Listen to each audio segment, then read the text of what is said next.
प्रेम करो मेरा साईं प्रसन्न होगा। दिन दुखियों से प्रेम करो मेरा साईं प्रसन्न होगा। दिन दुखियों सब तालियां बजाते हुए भाव से भालों का सदुपयोग करें। साईं मेरा मैं तेरा ये प्रेम की बहती धारा। साईं मेरा मैं तेरा हो गया बाबा। प्रेम की बहती धारा। साईं मेरा मैं तेरा ये प्रेम की बहती धारा। साईं मेरा इस भाषा ने ना जाने कैसे कैसे काम किए। प्रेम से इसका सदुपयोग करें। ये प्रेम की बहती धारा। उतारो तुम्हारो ये प्रेम की बहती धारा। ये प्रेम की बहती धारा। ये प्रेम की बहती धारा। ये प्रेम की बहती धारा। प्रेम करो मेरा साईं प्रसन्न होगा। प्रेम करो मेरा साईं प्रसन्न होगा। दिन दुखियों से प्रेम करो मेरा साईं प्रसन्न होगा। दिन दुखियों से प्रेम करो मेरा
संसार में न कीजे जगदीश, प्रेम कठिन है संसार में न कीजे जगदीश। जगदीश नामना एक भक्ते सुंदर पंक्ति लखी है। प्रेम कीजे संसार न कीजे जगदीश, दीजे तो कीजे प्राण तन मन अरोशीष। कीजे तो दीजे प्राण तन मन अरोशीष। प्रेम की पीड़ा मीरा जाने या जाने वो राधा। प्रेम की पीड़ा मीरा जाने या जाने वो राधा। राधा राधा कहते कहते मिट जाएगी बाधा। राधा राधा कहते कहते मिट जाएगी बाधा। कहेવાનો મતલબ કે પ્રેમ ભગવાનનો જ સ્વરૂપ છે। તો આવો છઠ્ઠા વચન તરફ આગળ વધીએ। એક એક સ્ટેપ આપણા આગળ વધે છે, આપણે ઉર્ધ્વ ગતિ તરફ આગળ વધીએ છીએ। मनसा वाचा कर्मणा, अपनी शरीर ની ઇન્દ્રિયો, આપણું શરીર, 5 કર્મેન્દ્રિય, 5 જ્ઞાનેન્દ્રિય, 11મો મન, આપણું ચિત્ત, આપણી બુદ્ધિ, આપણો અહંકાર, બધું જ આગળની તરફ આપણું વધી રહ્યું છે। तो आइए हमारे जीवन की जो एक गति है, उस गति को हम प्राप्त करने का प्रयत्न करेंगे। छठा वचन, शरण मज आला आणी वाया गेला, दाखवा दाखवा ऐसा कोणी। जिसने मेरा शरण लिया है, कहो किसका जीवन व्यर्थ गया। भगवान ने हमें एक प्रश्न किया है। मनुष्य ने भगवान ने पूछेलो प्रश्न छे, क्वेश्चन मार्क। कहो, जवाब हमें देना है, उत्तर हमें देना है। भगवान हमें प्रश्न पूछते हैं कि बोलो किसका जीवन व्यर्थ गया। जिसने मेरा शरण, एक बार मेरा शरण लिया, कहो। तो उत्तर हमें देना है। जैसे भगवत गीता में भगवान कृष्ण ने अर्जुन को कहा कि मामेकम शरणम व्रज। हे अर्जुन, सब कुछ छोड़कर, सब कुछ त्याग कर एक बार मेरी शरण में तो आ जा। भगवान कृष्ण ने कहा कि मामेकम शरणम व्रज, एक बार मेरी शरण लेकर तो देख। तेरे चित्त में, तेरी बुद्धि में जो अज्ञान है, जो संशय शंकाएं हैं, वो सारी शंकाएं एक क्षण में दूर हो जाएगी। બધું છોડીને મારી શરણમાં આવી જા। બધું એટલે सब कुछ એટલે सब कुछ का मतलब सब कुछ, બધું જ। जिस वस्तु में ममत्व का भाव हो, मेरा मेरा, बराबर। धृतराष्ट्र ने कहा ना कि मेरा और पांडवों का क्या हाल है। संजय को पूछा, मामका पांडवा, मामका मारा और पांडवों શું હાલ છે कुरुक्षेत्र मैदान में। धृतराष्ट्र के मन में भी मेरा मेरा गया नहीं, और अंत में क्या हो गया, सब कुछ शून्य हो गया। तो जिस वस्तु में ममत्व का भाव हो, उसको अभाव में परिवर्तित करना वो है, बराबर। जो बधु यानी सब कुछ, ममत्व जहां मेरा मेरा है, जहां मेरा मिटकर अपना बन जाता है, समझ लो, जहां मेरा मेरा मिटकर अपना बन जाता है, साईं को वहां आना ही पड़ता है। साईं को वहां आना ही पड़ता है। जहां मेरा सब कुछ छूट जाए, मेरा क्या है, मेरा कुछ भी नहीं, मेरा कुछ भी नहीं। जो कछु है सो तेरा, तेरा तुझको सौंप के क्या लागे मेरा। ये शरीर भी अपना नहीं है, सब कुछ एक न एक दिन छूट जाएगा। तो मेरा मतलब क्या, ममत्व क्या होता है कि जिसको मान अपमान, सुख दुख, संकल्प विकल्प, ये सब, मान को हम स्वीकार करते हैं, अपमान को त्याग देते हैं। सुख को हम स्वीकार करते हैं, दुख को त्याग देते हैं। संकल्प विकल्प हमारे मन में क्षण क्षण संकल्प विकल्प घटित होते रहते हैं, जन्म लेते रहते हैं। तो कहने का मतलब यही है कि शरण माने, हमने जो पहले दिन देखा सुना, हमने आत्मसात किया कि जब राजा जीतता था तो हारने वाला राजा अपने आप जीतने वाले राजा के चरण में शरणागति स्वीकारता था। और फिर उस राजा, जो राजा उस हारने वाले राजा को जीवन दान देता था, उस हारने वाले राजा को जीतने वाले राजा का दासत्व स्वीकार करना पड़ता था। दास बनी जવું પડતું, એનો ગુલામ બની જવું પડતું। એક તરફ જીવતદાન મળે, બીજી તરફ ગુલામી મળે. સમજો છો ને? એમને એ રાજા નથી બનાવી દેતો પાછો. एक तरफ दासत्व और दूसरी तरफ जीवतदान. दासत्व स्वीकारना ही पड़ेगा, लेकिन हमें तो भगवान का दासत्व स्वीकार करना है. हमें तो शरण लेना है. मतलब कि हम अपने आप से छूटते चले जाते हैं. मेरा कुछ नहीं, जो कछु है सो तेरा. मैंने तेरा शरण पकड़ लिया, अब तू चाहे तार या चाहे मार. कहे कि तू तारे या मारे. પણ એક વસ્તુ આ ભૂલ છે આપણી, એ મારતો નથી, એ તારે જ મારે નહીં. કે તું મારે યા તારે, એ મારે કેવી રીતે? નહીં, શક્ય જ નથી. એવું કરે જ નહીં. એ તો આપણને જીવતદાન, જીવત શું એનું તો જન્મ એના છીએ. બરાબર?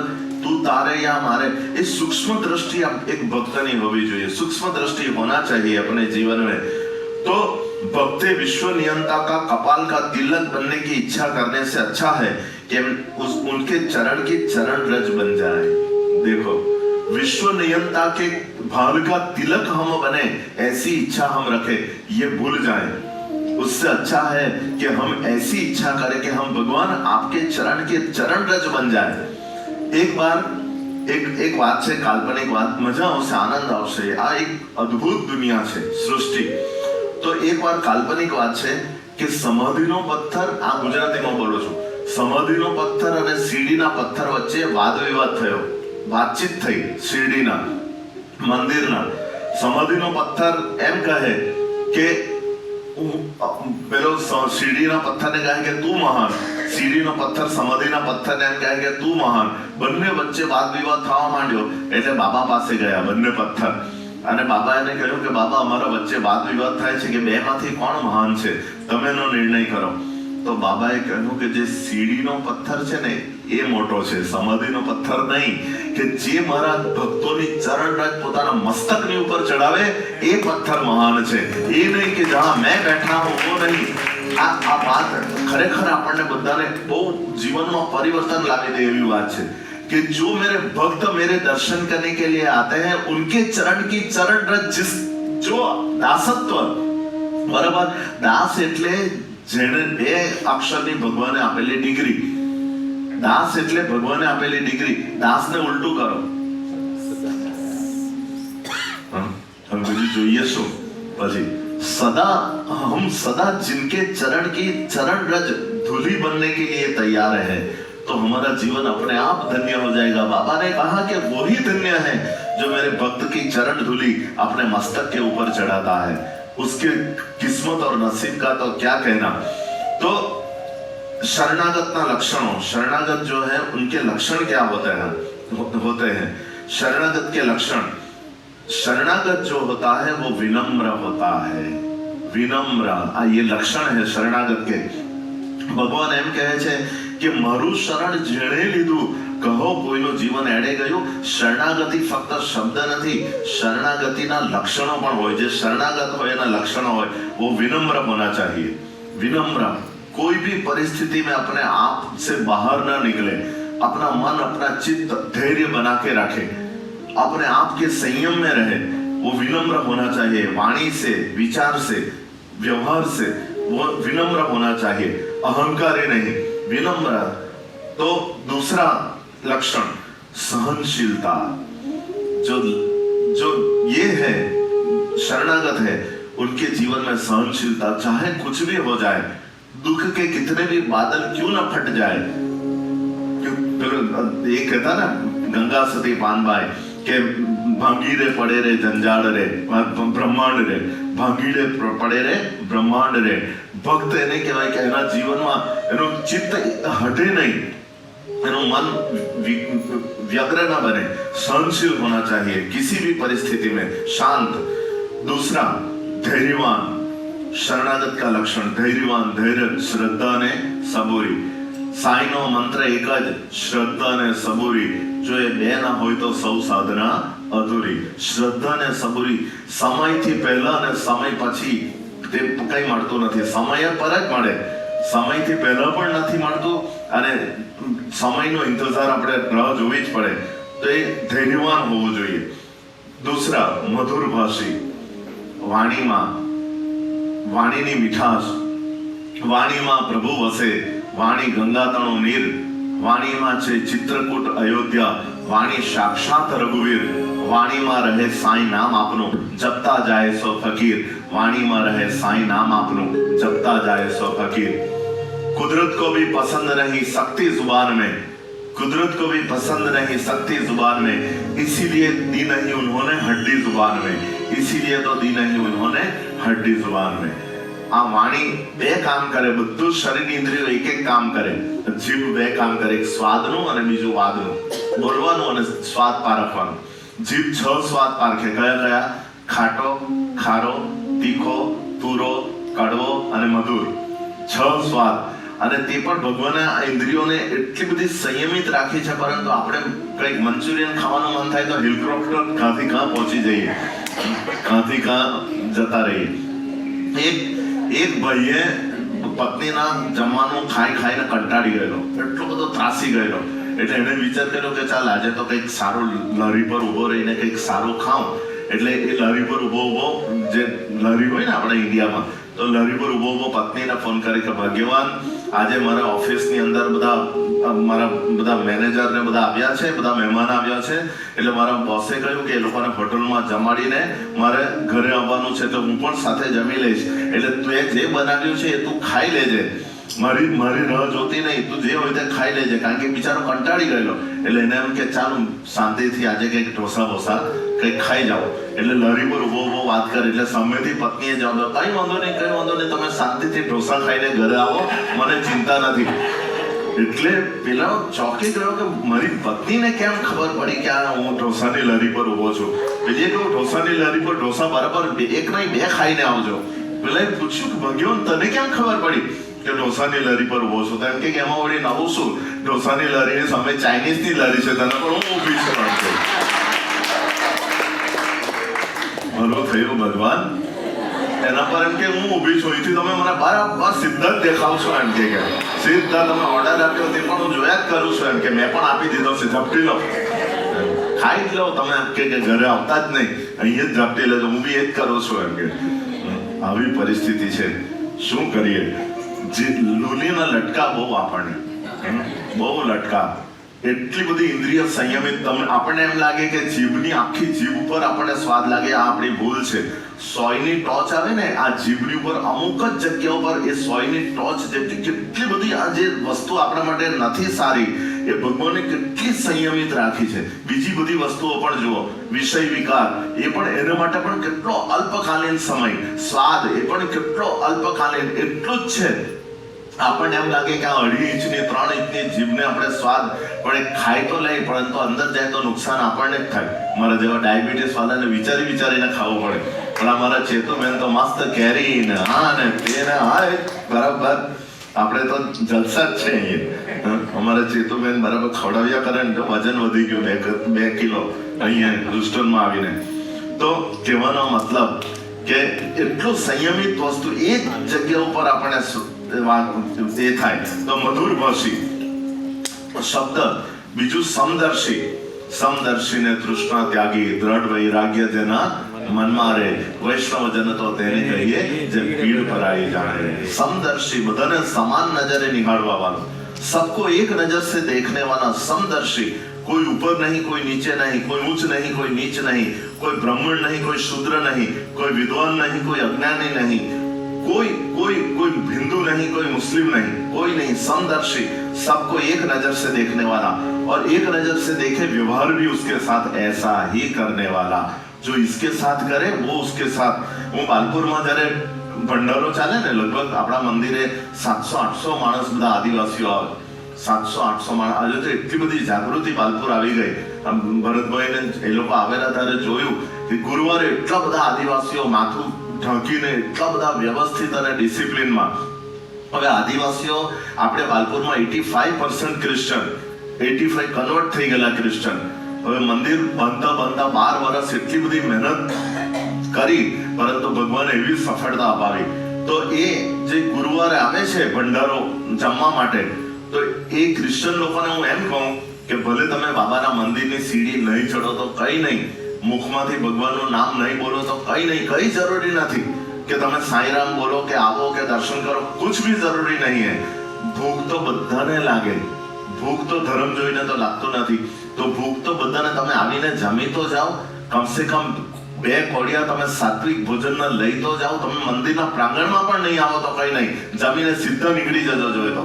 પરંતુ તમારા મુખમાં એ અન્ન બ્રહ્મ છે, અને એ અન્ન લીધા વગર કોઈને બ્રહ્મની પ્રાપ્તિ થતી નથી. તો એ અન્ન બ્રહ્મ છે. રામે દીધો છે રૂડો રોટલો રે, રામે દીધો છે રૂડો રોટલો રે, કોઈને ખવડાવીને ખાઓ, ભૂખ્યા રહેશો નવ કદી, જરા જોઈને જમતા જાઓ, ભૂખ્યા રહેશો નવ કદી, જરા જોઈને જમતા જાઓ. તો એ લોકોને મેં આ પ્રમાણે કહું ને પછી જાણું કે જમ્યા છે, તે છતાં હું પાછો પૂછું, રસ્તામાં મળે ને, ભાઈ જમ્યા, એટલે ખુશ થઈ જાય, બાબાજી અમને પૂછ્યું, એના ચહેરા ઉપર જે આનંદ આવે, આ એક ખરી એ લોકોને એમ મન એ લોકોનું આનંદિત કરવાની એક પદ્ધતિ છે. પૂછું કે ભાઈ બરાબર ખાધું ને, પછી નલ્લા બચ્ચા હોય તેને રમાડું, આ તે કરો, એટલે એ લોકોને એટલું બધું કે હવે એ લોકોની બાજુમાંથી એમ જ નીકળી જાઉં તો એ લોકોને એમ થાય કે જો ને આ કેવું એ થઈ ગયો કે અમારી સાથે વાતચીત પણ નથી કરતો. પણ જાણી જોઈને હું એ લોકો સાથે આવી રીતે બોલું કે એ લોકોના ચહેરા પર એટલી બધી ખુશી થાય, પાછા 2 વાક્ય મને વધારે કહે કે આ રીતે કંઈક પણ કામકાજ હોય તો, બોર કરાવે તો પાણી લઈને આવે, અનાજ ઉગાડે તો પહેલું અનાજ લઈને મંદિરે આવે, શાકભાજી ઉગાડે તો થોડું શાકભાજી લઈને આવે. એટલે મને થાય કે બાબા તારી લીલા અપરંપાર ભાઈ, શું કયા શબ્દોમાં તારા ગુણગાન ગાઉં કે આજે આવા એરિયાની અંદર આટલું બધું આમૂલ પરિવર્તન લાવી દીધું. તો એ સમદર્શી અને છેલ્લું લક્ષણ શ્રદ્ધાળુ હોવો જોઈએ. શ્રદ્ધાવાન લભતે જ્ઞાનમ, શ્રદ્ધાવાન હોવો જોઈએ. તો શરણ લેવાનો નિર્ણય જીવનો પોતાનો છે.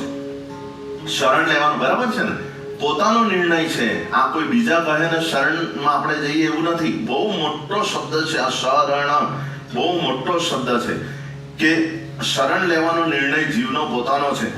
ભગવાન એમાં સહાય કરતા નથી, ભગવાન એમાં હેલ્પ નહીં કરે, એ આપણું પોતાનું સેલ્ફ ડિસિઝન છે. એમાં ભગવાન આપણને કોઈ મદદ નથી કરતા.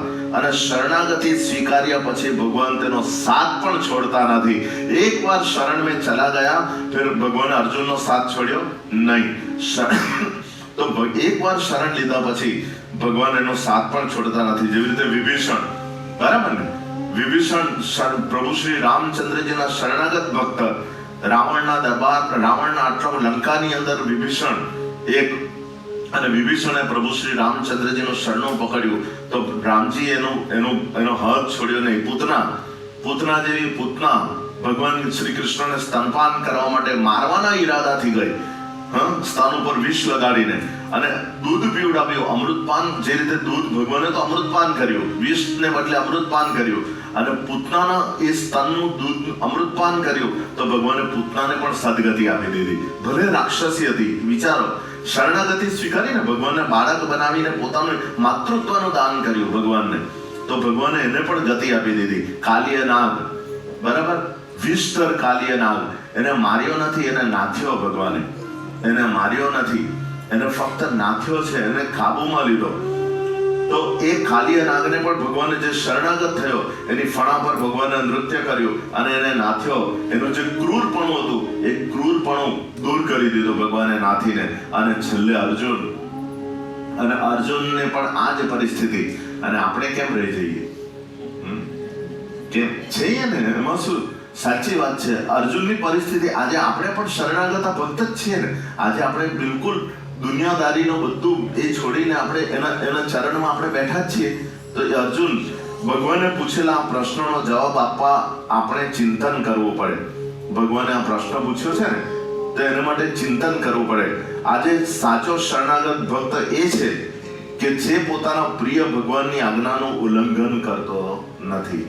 ભગવાનની આજ્ઞાનું ઉલ્લંઘન, એ ભગવાન જે આજ્ઞા કરે એનું ઉલ્લંઘન નથી કરતો, એમની આજ્ઞાને જ સર્વોપરી માને છે. જે કહે ભગવાન તેને સર્વોપરી, પછી એના જીવનમાં ગમે તે થઈ જાય પરંતુ એની આજ્ઞાને સર્વોપરી માને. ભગવાન અને ગુરુની આજ્ઞાનું ઉલ્લંઘન એ મોટામાં મોટો अपराध છે, पाप છે, सबसे बड़ा पाप. सदगुरु और भगवान की आज्ञा का पालन नहीं करते तो सबसे बड़ा पाप है. શરણાગત કોઈ પણ વખત ગુરુની આજ્ઞાને બુદ્ધિના ત્રાજવે તોલતો નથી. જે શરણાગત છે એ ગુરુ જે કહે એ બુદ્ધિના ત્રાજવે નહીં તોલે. એક ગુરુના આશ્રિત કોઈ ભક્ત હતા. ગુરુનો આશ્રમ જંગલમાં હતો, જંગલની અંદર, અને ગુરુના આશ્રિત હતા બધા ભક્તો. આખી ગાડી ભરાઈને એ લોકોને એમ વિચાર કર્યો કે ચાલો આજે રજા છે તો આજે આપણે ગુરુના આશ્રમમાં જઈએ, ગુરુનું સાનિધ્ય પામીએ, ગુરુના ચરણમાં બેસીએ, એમના આશીર્વાદ લઈએ, એમની પાસે સત્સંગ સાંભળીએ. આખો દિવસ સવારે એ લોકો આશ્રમમાં જંગલમાં પહોંચી ગયા, આખો દિવસ જંગલમાં રહ્યા, અને પછી સાંજ થઈ, સંધ્યા થઈ, થોડું અંધારું ઘેરાયું એટલે ગુરુની આજ્ઞા લેવા માટે ગયા પેલા ભક્તો જે સિટીમાંથી આવેલા તે. એટલે ગુરુદેવને કહ્યું કે ગુરુદેવ અમને આજ્ઞા આપો, અમે અમારા ઘરે જઈએ. એટલે ગુરુદેવે કહ્યું કે ભાઈ જરાક થોડો સમય જમીને જાઓ, હવે ભોજનનો સમય થઈ ગયો છે, સાંજે અત્યારે નીકળશો, જંગલનો રસ્તો છે, ક્યારે પહોંચશો નક્કી નહીં, એના કરતાં પ્રસાદી લઈને જાઓ. તો એક જે શિષ્ય તો નહીં ગુરુદેવ માફ કરો અમને, અમારે જવાનું જલ્દી જવાનું જરૂરી છે, કાલે ઓફિસ જવાનું છે, આ છે તે છે. ગુરુએ ખૂબ જ કહ્યું કે તમે ભાઈ જમીને જાઓ ને, શાના માટે ઉતાવળ કરો છો, અડધો કલાક મોડું, પણ જમીને પ્રસાદી લે. નહીં ગુરુદેવ અમને માફ કરજો. નીકળ્યા ગુરુદેવ, ઠીક છે ભાઈ તમારી ઈચ્છા છે તો જાઓ. એટલે પેલા ભક્તો નીકળ્યા જંગલના રસ્તે. થોડાક આગળ ગયા એટલે એક બિલાડી આડી ફરી ગઈ રસ્તામાં. બિલાડી આડી ફરી ગઈ એટલે તરત જ ગાડીની બ્રેક લાગી ગઈ. બ્રેક લાગી ગઈ એટલે બધા એકબીજાના મોઢા જોઈ. બિલાડી આડી ફરી ગઈ અને કેવી રીતે આગળ જવાય, કે નુકસાન થાય તો. બધા થોડો સમય વિચાર કરીને કે ચાલો પાછા ગુરુના આશ્રમમાં. બધા પાછા ફરીને પાછા ગુરુદેવના આશ્રમમાં આવ્યા. એટલે પાછા આવેલા જોઈને પેલા ભક્તોને પૂછ્યું શિષ્યોને કે કેમ કોઈ પાછા આવ્યા, તમે તો નીકળી ગયેલા. તો પેલા કહ્યું ગુરુદેવ બિલાડી આડી ફરી ગઈ. તો ગુરુદેવે કહ્યું કે બિલ્લી કી માની, ગુરુદેવ કી નહીં માની.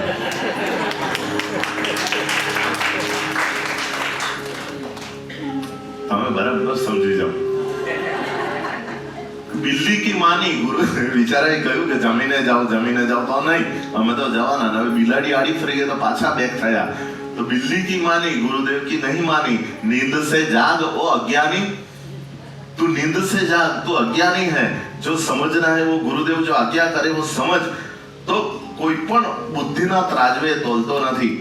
ઘણા ભક્તો જોયા છે કે ઉપવાસ હોવા છતાં જરા પણ અનિચ્છા દર્શાવ્યા વગર હું ખવડાવું ત્યાં ખાઈ લે. ઉપવાસ, ઉપ એટલે નજીક અને વાસ એટલે રહેવું, તે એનો કહેવાય ઉપવાસ. ઉપવાસ આપણે કરીએ, શરીરને કષ્ટ આપીએ તો આપણે એમ માનીએ કે દેવી દેવતાઓ પ્રસન્ન થાય. આ ભૂલી જજો. આ મોટામાં મોટી ભૂલ છે. ઉપવાસ આપણે શરીરને કષ્ટ આપીએ અને આપણા મા બાપ જેવા ભગવાન ખુશ થાય. જે દિવસે આપણે ઉપવાસ કર્યા હોય, નિર્જળા કર્યા હોય, તમે ભગવાનને 56 પકવાનનો ભલે થાળ ધરાવો, ભગવાને થાળને હાથ સુદ્ધા નહીં લગાડે એની ગેરંટી. મેં મારા લાઈફમાં એક પણ ઉપવાસ કર્યો નથી, નેવર. એક પણ ઉપવાસ નહીં. શાને માટે? તમે કરો છો, તમારી શ્રદ્ધા ખંડિત નથી કરવા માંગતો, પણ જ્યારે ભગવાનને આપણે માતા પિતા માનીએ તો વિચાર કરો કે તમારું બાળક કોઈ હોય અને બીમાર હોય, 1-2 દિવસ તમે એ જમ્યું નહીં હોય અને તમે ગમે એટલું એને ખવડાવવાનો પ્રયત્ન કરો અને તાવ આવતો હોય, તો એવા કયા પાષાણ હૃદયના મા બાપ હોય કે એ પોતાનું બાળક ભૂખ્યું હોય અને પોતે ભોજન કરવા માટે બેસે એવા કોઈ મા બાપ ખરા? કોઈ બી દુનિયામાં એવા માતા પિતા ખરા? એ ભોજન હાથ પણ નહીં લગાડે માતા પિતા, કારણ કે મારું બાળક ભૂખ્યું છે તો હું કેમ કરીને ખાઉં? એવી કોઈ માં ખરી કે જે પોતાના બાળકને ભૂખ્યા જોઈને પોતે જમે? શક્ય જ નથી. તો ભગવાનને આપણે માતા પિતા માનીએ છીએ તો આવી રીતે આપણે તૃપ્ત થઈએ. અને જે દિવસે તમે નિર્જળા ઉપવાસ કર્યા હોય, ભૂખ્યા રહ્યા હોય, તો સાચું બોલજો. તમે પૂજા સ્થાનમાં બેસીને માળા કરતા હોય તો તમારું ચિત્ત, તમારું ધ્યાન ક્યાં હોય? દિલથી ખુલ્લે દિલથી તમે સ્વીકાર કરો. પેટમાં ઉંદર બિલાડા દોડતા હોય ને, ત્યાં જ હોય. આ નરી વાસ્તવિકતા છે. એવું નથી કે હું વિરોધ કરું, એવું નહીં. તમે કરજો, ધન્યવાદ છે. ઉપવાસ કરતા હોય તો કરજો, પરંતુ સાચામાં સાચો ઉપવાસ એટલે પોતે એક રોટલાની ભૂખ હોય અને એક રોટલો ખાય, એ છે પ્રકૃતિ. એક રોટલાની ભૂખ હોય અને એક 4 દબડાવી જાય, એ છે વિકૃતિ. અને એક રોટલાની ભૂખ હોય, અડધો પોતે ખાય અને અડધો આંગણે આવેલા કોઈ ભૂખ્યાને ખવડાવે, એ ભારતીય સંસ્કૃતિ છે. એ સંસ્કૃતિ કહેવાય. તેને બદલે ભૂખ્યા ભૂખે પેટ ભજન ના હો ગોપાલા, ભૂખે પેટ ભજન ના હો ગોપાલ। ભગવાન તો જાતે રાંધતા ને બધાને ખવડાવતા। તૃપ્તિનો ઓડકાર, પેટ તૃપ્ત હોય તો મન તૃપ્ત હોય, ને મન તૃપ્ત હોય તો જ ભગવાનની ભક્તિ થાય। અતૃપ્ત મનથી ભગવાનની ભક્તિ થતી નથી। એટલું તમે હંમેશા આ પ્રમાણે, હું ના નથી કહેતો, કરજો, હું હજુ પણ ક્ષમા માંગુ છું કે આ મારી પોતાની અંગત માન્યતા છે। તો આ રીતે ઘણાને બધાને घना सबको मैं बोलता हूँ कि भाई आप भगवान का उपवास करते हो तो भगवान का प्रसाद लेने में मैं बोलता हूँ कि भाई खा लो, प्रसाद ले लो। नहीं नहीं बाबा जी, आज तो हमारा उपवास है। अरे भगवान के लिए उपवास करते हो और भगवान का प्रसाद लेने को इनकार करते हो, ये कैसा उपवास आपका है? भगवान का ही प्रसाद है तो प्रसाद लेने से कुछ नुकसान थोड़ी हो जाएगा, पाप थोड़ा लगेगा। और कुछ ऐसे शरणागत भक्त हैं कि जो मैं खुद उपवास होते हुए भी अगर मैं कहूं कि भाई एक निवाला खा लो तो प्रेम से वो खा लेते हैं, तो वो तृप्त हो जाते हैं, खुश हो जाते हैं। तो घणा प्रसादी जमવાનો આગ્રહ કરવા છતાં અનાદર કરીને જમતા નથી। જે રીતે સાપ પોતાની સુકાઈ ગયેલી કાંચડીને ઉતારીને તણાવ મુક્ત બની પોતાનો રસ્તો કાપે છે, जैसे सांप उसके ऊपर जो कांचली होती है उसको निकालकर वो अपना रास्ता काट लेता है, उस प्रकार जीव अहम रूपी कांचली को उतारकर जीवन मुक्त बनकर प्रभु प्राप्ति करते हैं। जिंदगी मने रोज कहे कि तू जीवता सीख, जिंदगी मने रोज कहे कि तू जीवता सीख। अरे बार सांधे त्या तेर तूटसे पण तू जीवता सीख। अरे बार सांधे त्या तेर तूटसे पण तू जीवता सीख। जिंदगी मने रोज कहे छे कि तू जीवता सीख, बार सांधे त्या तेर तूटसे पण तू जीवता सीख। तो इस प्रकार अर्जुन युद्ध के समय भगवान की मदद लेने के लिए द्वारिका गए तो भगवान के चरण के पास अर्जुन बैठे और दुर्योधन भगवान के मस्तक के पास। तो दुर्योधन भगवान की सेना चाहते थे और अर्जुन भगवान का साथ। लेकिन जिस प्रकार हम सबने कहानी, ये कथाएं सुनी है कि जैसे भगवान की आंखें खुली, भगवान की दृष्टि सबसे पहले अर्जुन के ऊपर गई, क्योंकि हमारी नजर सामने जाती है, पीछे नहीं। दुर्योधन बैठा था पीछे सर के पास। तो इस प्रकार अर्जुन को पहले भगवान ने पूछा कि तू क्या चाहता है? तो दुर्योधन घबराने लगा कि अर्जुन ने अगर सेना मांग ली तो मैं कृष्ण का करूंगा क्या? कृष्ण मेरे पास आएंगे। भगवान ने कहा क्या, एक तरफ मैं हूं, एक तरफ मेरी सेना है, दोनों में से एक मांगो। तो दुर्योधन घबराने लगा कि मुझे तो कृष्ण की कोई जरूरत नहीं, मुझे तो सेना की जरूरत है। लेकिन अर्जुन ने मांगा तो क्या मांगा? भगवान अर्जुन ने कहा कि मुझे आप अपना दान दे दीजिए, आप हमारे साथ है तो मुझे किस बात की चिंता। तो स्वयं की नजर अपने सर के ऊपर नहीं जाती, पैर के ऊपर जरूर पड़ती है। बराबर, આપણો ચહેરો આપણે જોઈ શકીએ, આયનાની જરૂર પડે, स्वयं પોતાનો ચહેરો કોઈ જોઈ શકતું નથી। इस प्रकार बाबा प्रश्न पूछते हैं कि कहो किसका जीवन व्यर्थ गया? बाबा को दंभ जरा भी पसंद नहीं था। दंभ दिखाने से क्या लाभ? केवल दंभ करते हैं, हम दिखाते हैं, दूसरों को दिखाने से कोई मतलब नहीं। भगवान को ही पता है कि हम कितने भक्त हैं। जो भक्त बाबा के चरण के ऊपर गिरकर बाबा की आज्ञा अनुसार आचरण करते हैं, ऐसे भक्तों से बाबा बहुत राजी रहते थे, बाबा बहुत खुश रहते थे ऐसे भक्तों से। तो एक स्त्रीનો પતિ ગુજરી ગયો, શરણાગતની વાત છે। એક સ્ત્રી का पति गुजर गया तो उसके 3 बेटे थे।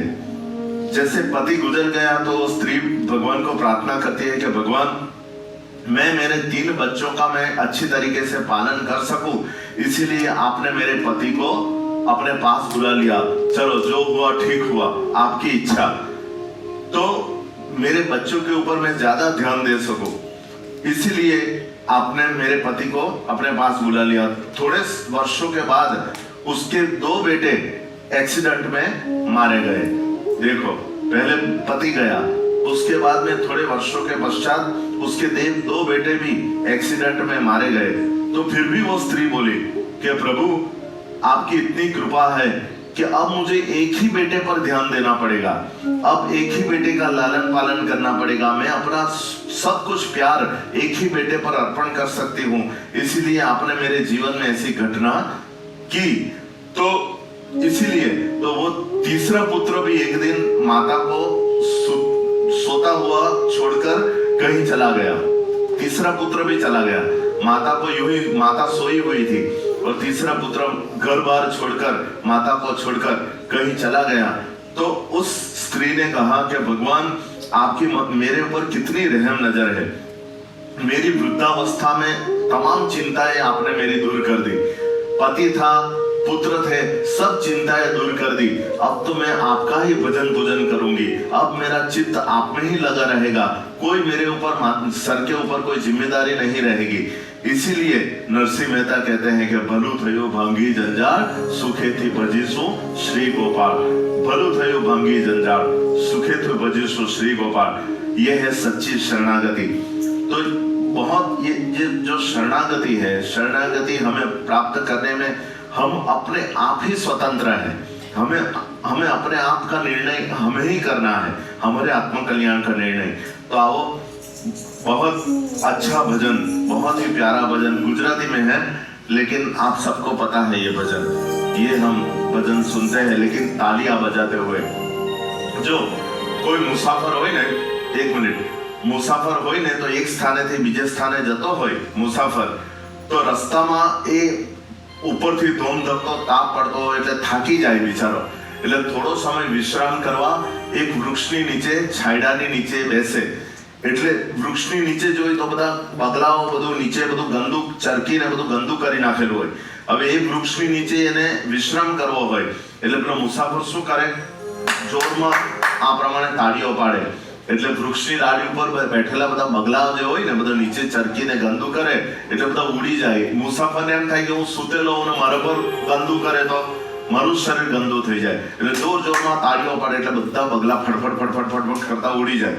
એ જ રીતે જ્યારે સંકીર્તનમાં આપણે તાળીઓ પાડીએ જોરમાં, ત્યારે આપણા અંતઃકરણની ડાળ ઉપર બેઠેલા બધા બગલા બધા ઉડી જાય ને પાછા તમે પૂછશો કે ઉડીને જાય ક્યાં, તો બાજુવાળો જે નહીં પાડે એની ડાળ પર જઈને બેસી જાય। बाजू वाला जो ताली नहीं बजाएगा उसके ऊपर बैठ जाएगा, आप जानो और आपका काम। आओ प्रेम से, भाव से, श्रद्धा से। प्रभु तारा शरणों मां हमने तुले दे, प्रभु तारा शरणों मां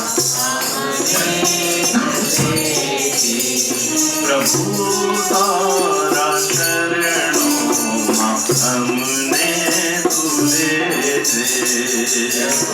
सबका ये बहुत ही प्यारा भजन है।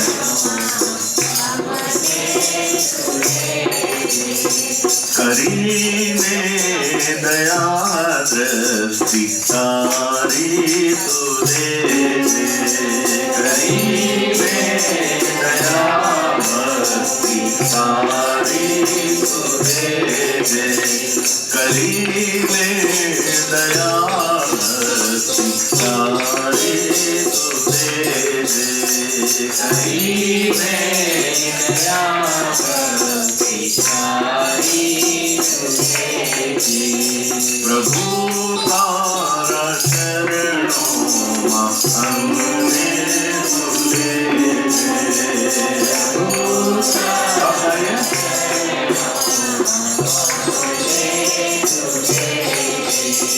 हमें तो सदाना ये मार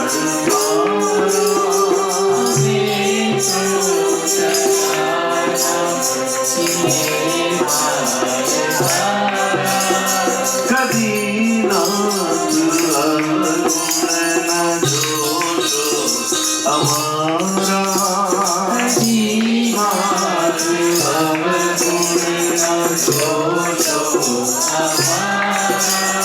सदा मांगिए नाथ दे जो सुबुद्धि, सदा मांगिए नाथ दे जो सुबुद्धि।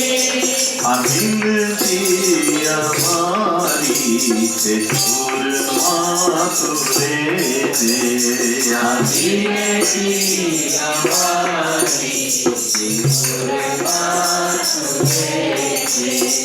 प्रभु तारा चरणों में हमने तुझे दे, प्रभु तारा चरणों के छोरू कदी थाय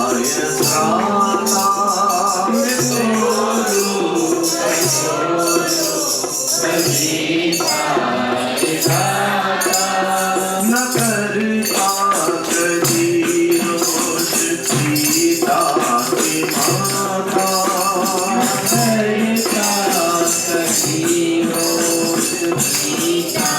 की माता, कि माता पिता नाथ तुझे हमारे,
ये केवल और केवल हमारे प्रारब्ध का ही फल नहीं है।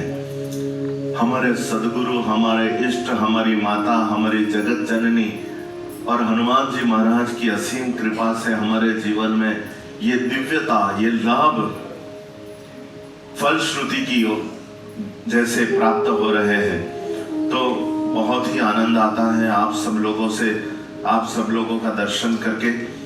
तो आइए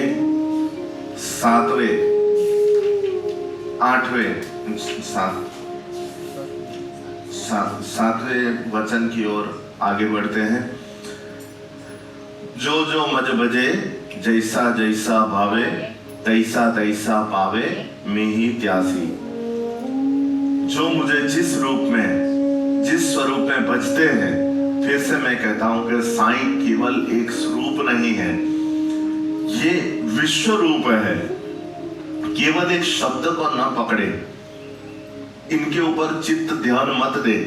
ये विश्व स्वरूप है जो कण कण में व्याप्त है, अत्र तत्र सर्वत्र, सब जगह पर व्याप्त है। जो मने जे जे भावे प्राप्ति मारी तेने तेते भावे। जो जिस रूप में मुझे भजते हैं उसी रूप में मेरी प्राप्ति उसे होती है। कोई एक रूप नहीं अनेक रूप, जाकी रही भावना जैसी, प्रभु मूरत देखी तिन तैसी, जया मनी जैसा भाव तया तैसा अनुभव। जिसका जो भाव होता है उसको ऐसा ही अनुभव होता है। एक मुंबई के डॉक्टर को प्रभु बाबा ने प्रभु श्री रामचंद्र जी के स्वरूप में दर्शन दिए। एक रामदासी मंडली थी, भजन मंडली। उस रामदासी भजन मंडली को भगवान ने श्री रामचंद्र जी स्वरूप दर्शन दिए। एक सोमदेव स्वामी थे, वो भगवान कृष्ण के दर्शन करना चाहते थे। उसने अपनी पत्नी अपने पुत्र को त्याग दिया। पत्नी पुत्र बहुत रोए कि आपकी जरूरत हमारे पास ज्यादा है, लेकिन सोमदेव स्वामी को बस एक ही हट, बस एक बार जीवन में भगवान कृष्ण के दर्शन ये स्थूल आंखों से करने हैं। और उसी दर्शन के चाहना हेतु वो निकल पड़े, अपने घर से पत्नी पुत्र को त्याग दिया और जाते जाते रास्ते में शिरडी आया। द्वारिका माई में भगवान के पास, बाबा के पास पहुंचा और भगवान बाबा ने उस सोमदेव स्वामी को कृष्ण स्वरूप में दर्शन दिए और सोमदेव स्वामी की आंखों में से अश्रु की धारा बहने लगी। वो सोचने लगा कि जिस इच्छा से मैं निकला हूं घर से, बस ये इच्छा मुझे शिरडी में ही प्राप्त हो गई, मेरी पूरी हो गई। फिर बाबा ने वास्तविकता का दर्शन कराते हुए सोमदेव स्वामी को कहा कि तेरी जरूरत तेरे घर में ज्यादा है। उनको बिलखता रोता हुआ छोड़कर तू कृष्ण दर्शन के लिए निकला था, अब तेरी इच्छा तो पूरी हो गई। अब तुझे दर दर भटकने की क्या जरूरत है? तू फिर से अपने घर चला जा और अपने पत्नी और पुत्र के साथ अपना घर संसार व्यवहार चला। उसी प्रकार मेघो शिव भक्त था। मेघो शिव भक्त, वो रसोई का काम करता था और मेघा बाबा के पास आया और बाबा ने उसे शिव स्वरूप में दर्शन दिए। तो मेघा ने मन में सोचा कि मैं बाबा को अभिषेक करूंगा, क्योंकि शिव मेरे शिव जी है। तो मेघा गंगा जल लेकर, गोदावरी का पानी लेकर भगवान बाबा के पास पहुंचा और कहा कि बाबा मुझे आपके ऊपर अभिषेक करना है, आपको नहलाना है। तो बाबा ने कहा कि क्या जरूरत है, कि मैं तो भिक्षुक हूँ, भिक्षा मांगकर खाने वाला एक सामान्य फकीर, मेरे ऊपर पानी डालने से क्या लाभ, मेरा अभिषेक करने से क्या लाभ। लेकिन मेघा बाबा को प्रत्यक्ष शिव स्वरूप मानता था और मेघा को बाबा ने बताया कि एक काम कर, सिर्फ मेरे सिर के ऊपर पानी पड़े ऐसा ख्याल रखना, मेरे शरीर के ऊपर पानी गिरना नहीं चाहिए। तो मेघा ने कहा कि हाँ बाबा, जैसा आप कहते हैं वैसा मैं करूंगा। और मेघा ने हर हर महादेव करके पूरा घड़ा बाबा के शरीर पर उलट दिया। लेकिन जब घड़ा खत्म हुआ, पानी खत्म हुआ, तो मेघा ने आश्चर्य साथ देखा कि सिर्फ बाबा का सिर ही पानी से तरबतर था, गीला हुआ था, पूरा शरीर ऐसे ही बिना पानी के एकदम स्वच्छ और निर्मल। तो मेघा को बाबा ने शिव स्वरूप में दर्शन दिया। ऐसे तो किसी को माता जी के स्वरूप में, किसी को क्या स्वरूप में, किसी के कैसे स्वरूप में, अलग अलग स्वरूप में दर्शन दिए। तो केवल मंदिर में और मूर्ति में, तीर्थ में ही नहीं, हर जीव में भगवान का दर्शन करने की दृष्टि हमारे अंदर होनी चाहिए। हर जीव में, कण कंकर कंकर में शंकर, हर जगह पर भगवान की हमें स्वरूप देखना चाहिए। तो भगवान को भजने के लिए भाव चाहिए और जो भाव होता है वो चौकस फलित होता है। इसमें है ना कि जो जो भजे मने जे जे भावे, भाव। तो भाव का मतलब दो होता है। भाव का मतलब, एक भाव का मतलब होता है प्राइस, कीमत। बराबर आपने पूछे ना गानो शू भाव से भाई, इसकी कीमत क्या है, इसका क्या भाव है। बाजार में हम निकलते हैं तो कुछ लेने के लिए, जो क्या इसकी कीमत क्या है। तो एक भाव का मतलब होता है प्राइस, कीमत, और दूसरे भाव का मतलब होता है फीलिंग्स। फीलिंग्स, लागणी, हमारी जो हमारी फीलिंग्स है अंतर की, उसको भी भाव बोलते हैं। तो अवधूत महाराज ने बहुत अच्छा कहा कि भक्तिर दम्भो विना भाव। मेरे पास एक तस्वीर थी अवधूत महाराज की, बापजी नारेश्वर रंग अवधूत महाराज। तो पता नहीं कहीं से मिली थी मुझे, एक प्लास्टिक के लेमिनेशन किए हुए वो फोटो मेरे पुराने घर में। अब तो पता नहीं कहाँ चला गया, मुझे याद नहीं। तो उस तस्वीर में अवधूत महाराज का फोटो था, उस तस्वीर थी, तो उसके ऊपर बाप जी ने अपने हाथ से लिखा था भक्तिर्दम्भो विना ज्ञानम लिखा था। सुनो, पहले उनके हाथों के हस्ताक्षर थे। अवधूत बाप जी ने लिखा था भक्तिर्दम्भो विना ज्ञानम, ज्ञान के बिना भक्तिर्दम्भ है, दम्भ है, केवल दिखावा है। लेकिन बाद में बाप जी को ऐसा महसूस हुआ कि नहीं, ये मेरी गलती है, भक्तिर्दम्भो बिना ज्ञानम नहीं। और फिर ज्ञानम के ऊपर बाप जी ने अपने हाथ से उसके ऊपर लकीर खींच दी, और बाप जी ने बाद में लिखा कि भक्तिर्दम्भो बिना भावम, नॉट ज्ञानम, ज्ञानम नहीं। ज्ञान शब्द कम है, ज्ञान के बिना भक्ति दम्भ नहीं, भक्तिर्दम्भो बिना भाव, भाव बिना नहीं भक्ति, दम्भ है, भक्तिर्दम्भो तो दिखावा है। तो इस प्रकार इच्छा और भावना, मन राजा की दो बेटियां हैं, दो बेटी है ये मन राजा, एक का नाम है इच्छा और दूसरी बेटी का नाम है भावना। समझो, मन राजा है और उसकी दो बेटियां, जुड़वा बेटी, एक का नाम इच्छा, दूसरी का नाम भावना, और उसका उद्गम स्थान है मन। इच्छा भी मन से प्रकट होती है और भावना भी मन से प्रकट होती है। हाँ, भावना का स्थान है हृदय, भावना हृदय प्रकट होती है मन से, सही बात है, मन से प्रकट होती है, लेकिन उसका स्थान है, उसका घर है हमारा हृदय। तो उद्गम स्थान है मन। इच्छा जिद्दी और जक्की है, ઈચ્છા જીદ્દી ને જક્કી હોય, વલાણ ધરાવે, જક્કી નહીં, મને આ જોઈએ એટલે જોઈએ, બાળ હટ, સ્ત્રી હટ અને સ્ત્રી હટ, બાળ હટ અને રાજા, રાજહટ, રાજહટ, બાળ હટ અને સ્ત્રી હટ। તો આ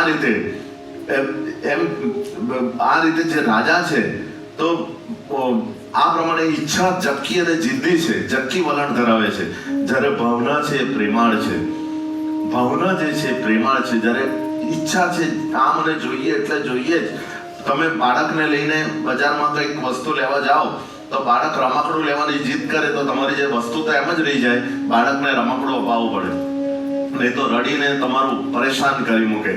તો આ પ્રમાણે ભાવના પ્રેમાળ છે। ભગવાન શુદ્ધ અને નિર્મળ ભાવને સ્વીકાર કરે છે, ભગવાન શુદ્ધ અને નિર્મળ ભાવનો સ્વીકાર કરે। વ્યક્તિનો પ્રભાવ સારો હોય કે ના સારો હોય, સ્વભાવ સારો હોવો જોઈએ, સ્વભાવ સારો હોવો જોઈએ। તો માંગણ છોરું ને મહીપતિ, અત્યારે યાદ આવ્યું, હું યાદ કરતો હતો, માંગણ છોરું અને મહીપતિ, ચોથી ઘરની નાર, ખીજવાઈ નહીં જતા મારા પર। માંગણ છોરું અને મહીપતિ, માંગણ એટલે ભિક્ષુ, છોરું એટલે બાળક, મહીપતિ એટલે રાજા, અને ચોથી નહીં બોલવાનો, માંગણ છોરો મહીપતિ, ચોથી ઘરની નાર, છત અછત કઈ સમજે નહીં, બસ લાવ લાવ અને લાવ જ, છત અછત કઈ સમજે નહીં, એટલે તો મેં લગ્ન નહીં કરેલા, બચી ગયો છે ને। પારસી લોકો રસ્તો કરી જ નાખે। માંગણ છોરો મહીપતિ, ચોથી ઘરની નાર, છત અછત કઈ, હવે પતિ પાસે હોય કે નહીં હોય, પહેલેથી વોર્નિંગ આપી દે, જો આ પગાર આવે ને એટલે મને મંગલસૂત્ર જોઈએ એટલે જોઈએ જ। પેલાને બિચારાને પરસેવો વળી જાય કે અરે બીજું બધું પ્લાનિંગ કરેલું હોય, અરે ભગવાન અપાવ નહીં, ખોટી વાત નહીં જોઈએ। અગર તમે મંગળસૂત્ર પગાર વખતે નહીં આપ્યા હોય તો હું મારી બસ પકડી લઈશ, સમજી જાઓ, હું મારે પિયર અને તમે જે કરવો હોય તે કરજો। એટલે પેલો બિચારો કરે પણ શું, જેમ તેમ ઉછીના પાછીના કરીને પણ લાવે। ચોથી ઘરની નાર, છત અછત નહીં, તમે નહીં, તમારી વાત નથી, તમે તો બહુ ગ્રેટ છો, તમે તો બહુ, તો છત અછત કઈ સમજે નહીં, બસ લાવ લાવ અને લાવ। તો ઈચ્છા જીદ્દી અને જક્કી વલણ ધરાવે, જ્યારે ભાવના પ્રેમાળ છે। ભગવાન શુદ્ધ નિર્મળ ભાવનો સ્વીકાર કરે છે। વ્યક્તિનો પ્રભાવ સારો હોય કે ન હોય, સ્વભાવ સારો હોવો જોઈએ।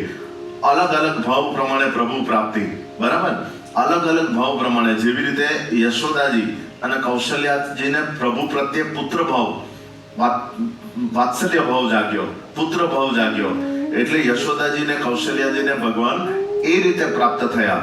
રાવણ અને કંસને શત્રુ ભાવ હતો, એટલે ભગવાન પ્રત્યે એમને શત્રુ ભાવ હતો, ભલે શત્રુ ભાવ, પરંતુ લેતા તો કૃષ્ણ અને રામજીનું નામ। રામજી, રાવણ અને કંસ ભલે કૃષ્ણને સતત ચિંતન કરતા હતા, શત્રુ ભાવે પણ કેમ નહીં, પરંતુ સ્મરણ તો હંમેશા શત્રુ રૂપે પણ ભગવાનનું જ કરતા હતા, અને અંતે એમને મુક્તિ પ્રાપ્ત થાય, ભલે કોઈ પણ ભાવથી કરે, પરંતુ પ્રાપ્તિ તો થઈ, શત્રુ તો શત્રુ અને મુક્તિ મળી ગઈ.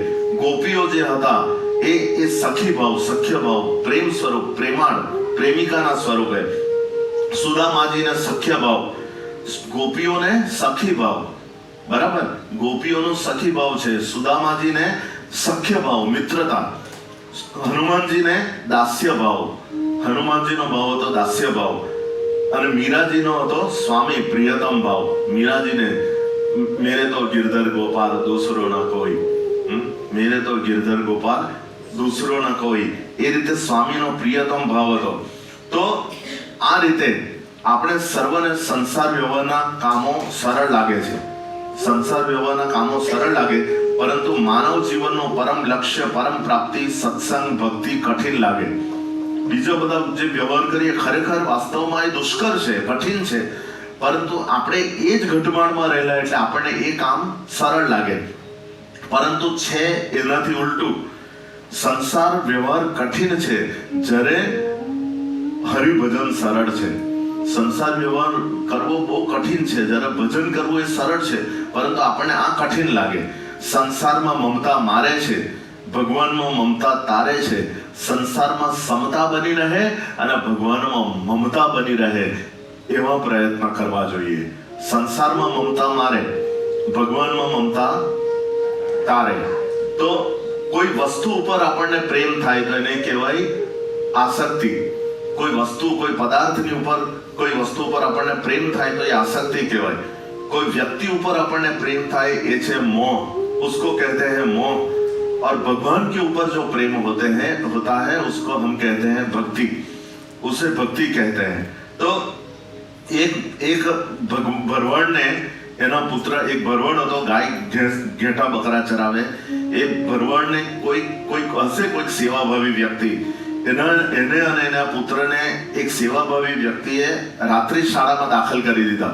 આખો દિવસ ઘેટા બકરા ચરાવે અને પેલા વ્યક્તિને એમ લાગ્યું કે ભાઈ જરા બે શબ્દ स्कूल में जाकर थोड़ा पढ़े, थोड़ा लिखा पढ़ी थोड़ा करे तो उसको थोड़ा आ जाएगा, अच्छी शिक्षा प्राप्त करेंगे. वो जो घेटा बकरा चराने वाला चरवाहा और उसका बच्चा, दोनों को रात को स्कूल चालू होती है ऐसी स्कूल में दाखला दिला दिया.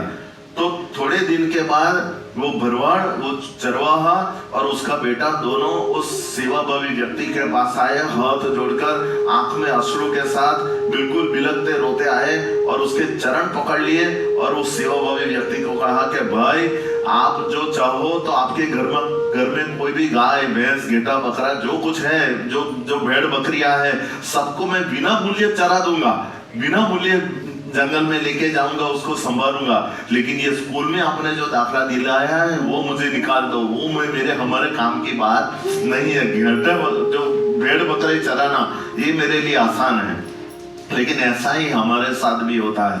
संसार ऐसा ही है, जो हमें अच्छा लगता है, जो हमें सरल लगता है. तो दरेक में मारू सारू वस्तु और सद्गुण जोवानी आदत पाड़वी. तो एक बार क्या हुआ कि कुछ लोग रास्ते पे से गुजरते थे. एक बार रास्ते से जा रहे थे तो किसी ने अपने नाक पर रुमाल रखकर, एक कोई जानवर था वो मरा पड़ा हुआ था, तो